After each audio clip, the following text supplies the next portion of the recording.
Здравейте! Днес ще ви споделя още 5 упражнения как да преодолеем болките в гърба си.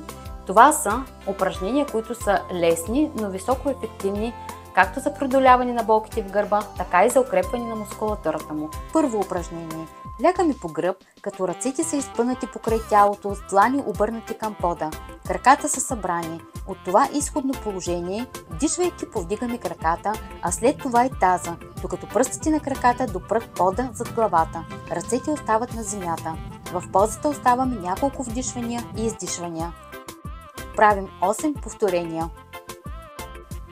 Тази йога асана, рало, е много полезно упражнение, което разтяга раменете и гръбначния стълб. Без движение, между прешлените дискове започват да се втвърдяват и свиват.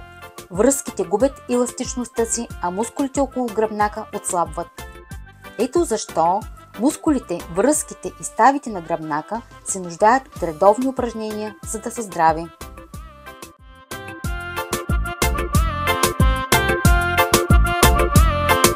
Второ упражнение. Сядаме на пода, като двата крака са изпънати пред нас. Протягаме ръце напред и се навеждаме с изправен гръб, като се стремим да докоснем пръстите на краката. Ако ни е трудно, може леко да свием коленете, но гърбът задължително трябва да е прав. Задържаме в тази поза 10 секунди.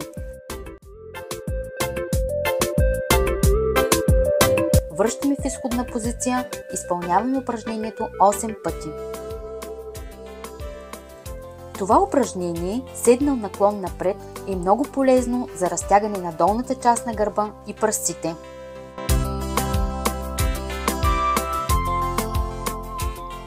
Трето упражнение. Заставаме в изправено положение, с вдишване вдигаме дясната ръка и я поставим в горната част на гърба, а с лявата се стремим да докоснем дясната, доколкото ни е възможно, и издишваме. Задържаме в позата няколко секунди. Правим същото упражнение, като разменяме ръцете.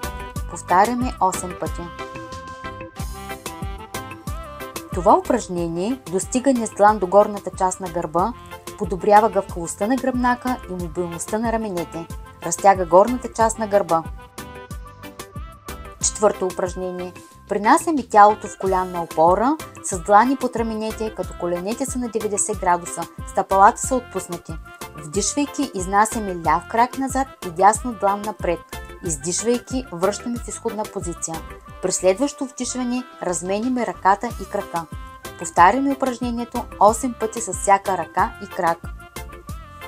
Трябва да знаем, че мускулите около гръбнака е добре да са силни, за да го предпазват от нараняване.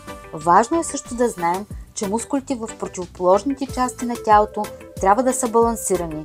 Например, ако са слаби коремните мускули и е силна мускулатурата в долната част на гърба, това е честа причина за болки в кръста. Ето защо е препоръчително да правим редовно и упражнения за укрепване мускулите на коремната преса. Такива може да видите в това видео. Пето упражнение. От колянна опора бавно и постепенно спускаме корема и гърдите към пода, докъдето ни е комфортно. Протягаме ръцете колкото ни е възможно напред. Задържаме в позата 1-2 минути.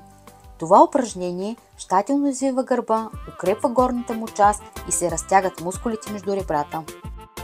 Ако споделените упражнения днес са ви допаднали, моля абонирайте се за канала, за да не пропуснете следващия клип.